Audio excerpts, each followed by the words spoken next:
I give way to the honourable gentleman. There is no doubt that the Prime Minister has in many ways achieved substantial success. There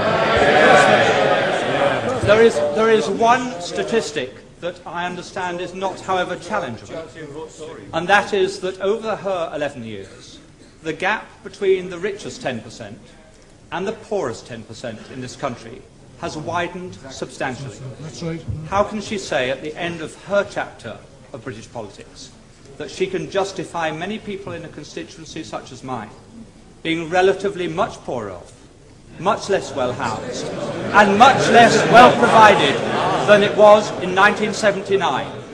Surely she accepts that is not a record that she or any Prime Minister can be proud of. Mr. Speaker, all levels of income are better off than they were in 1979. But what the honourable member is saying is that he would rather the poor were poorer, provided the rich were less rich. That way you will never create the wealth for better social services as we have. And what a policy! Yes, he would rather have the poor poorer, provided the rich were less rich. That is the Liberal policy. Yes, it came out. He didn't intend it to, but he did. I give way to the honourable gentleman. I'm extremely grateful. The Prime Minister is aware that I detest every single one of her domestic policies, and I've never hid that.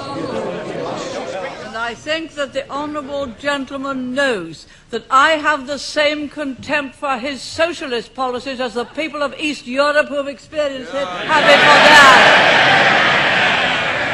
I think I must have hit the right nail on the head when I pointed out that the logic of those policies are they'd rather have the poor poorer. Once they start to talk about the gap, they'd rather the gap were that. Down here. That. Not that. But that. So long as the gap is smaller,